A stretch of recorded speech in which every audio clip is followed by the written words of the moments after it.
Hello everyone, welcome back to the channel. In today's video we are going to be discussing checking your shoulders, why it's done and how you can do it. Now, checking your shoulders not only helps to give you an image of the pitch around you before you receive the ball, but it also helps to tell you how much time and space you have before you receive it and who is in your area.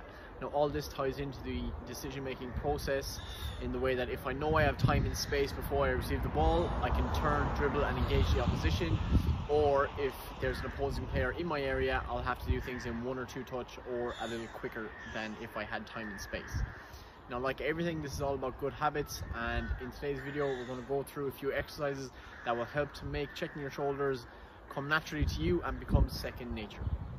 Now, in this first practice, what we're going to touch on is the actual movement of checking our shoulders and when to do it, because if we check our shoulders too early before we receive the ball, the whole picture could have changed behind us, and if we check too late, there could be an opposing player in to tackle us as we receive the ball.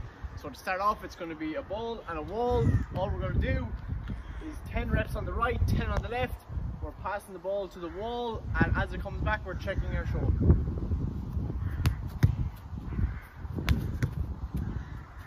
It's important that before you receive the ball, you scan the area around you and check your shoulders so that you know how much time and space you have, so that you know what you're going to do when you receive the ball.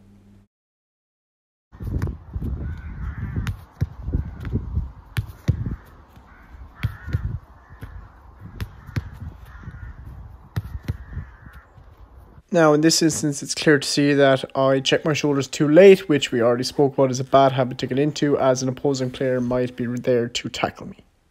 The key points to take away from this first practice are the actual movement of checking your shoulders, so we're not just going through the motions, you're scanning the area around you, and the timing of which you do it. So too early, the picture may have changed, and too late, you might get a tackle from an opposing player.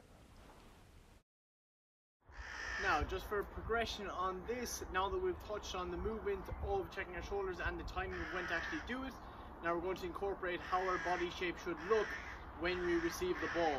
So as you notice, we have an orange cone and a yellow cone.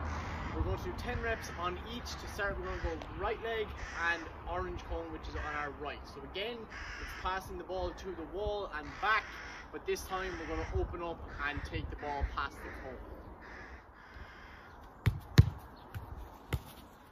Again, for this one, we're checking our shoulders before we receive the ball, and as we receive, we have a nice open body so that we can take our first touch into the space and be nice and positive.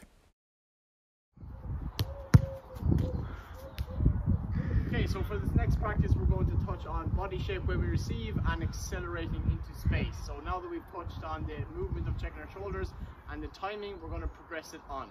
So the setup here, this time we have a wall and the ball, and if you have a person in the house, a brother, sister or parent who wants to help, fantastic. Here I have my brother Sean, and we have 2 cones, orange and a yellow. We're going to do 10 reps on each, and it's going to look like this. So it's a pass into Sean, I check my shoulders, check off to receive, Sean passes to me, nice open body, touch into the space. And exact same on the other side, on the toes, check off, check my shoulders, touch into the space.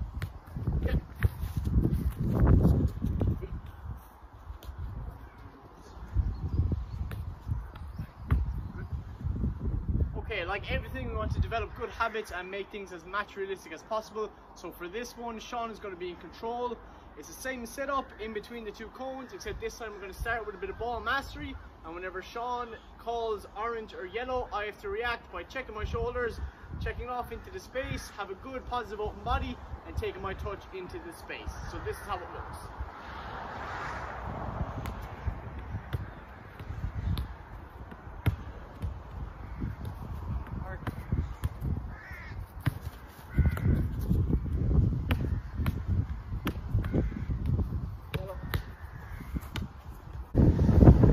Okay, now to progress this on further, another good habit we can get into is communicating with our teammates. So in this progression, we're going to talk about how I can communicate while receiving the ball and how Sean can communicate while giving the ball.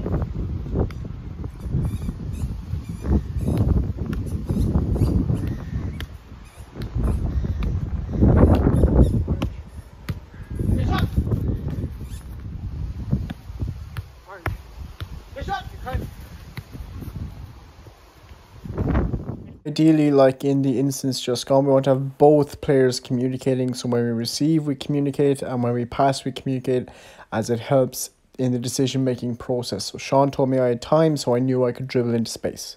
Okay, of course there are times in the game where you will have pressure on, where you won't be able to turn and dribble. So for this practice, the orange cone is going to be a time where we have space, and the yellow cone is going to be a time where we have man on.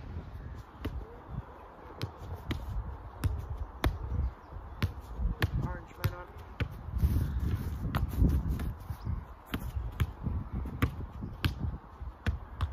Yellow, you've got time. By the time we get to the fifth progression, everything is coming together nicely. So the movement of which I actually check my shoulders, the timing of which I do it, my body shape when I receive, and the communication between me and my teammate is ideal.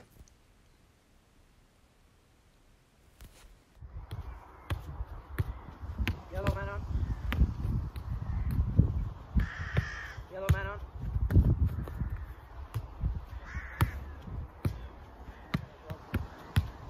Orange, you got time? Okay guys, that concludes today's video on checking your shoulders. Now the key points to take away from today's video are the movement of actually checking your shoulders, that you're not just going through the motions, that you're actually scanning to check the area around you, the timing of which you do it. So if we do it too early, like we said, the picture may have changed, or if we do it too late, an opposition player might be there to tackle us. Also, after we check our shoulders, our movement to receive, that it's quick and sharp, and that we have a nice positive open body so that we can dribble, travel the ball into space and engage the opposition players. I hope you learned something from this video and enjoyed it. Please like, share and subscribe, and thank you.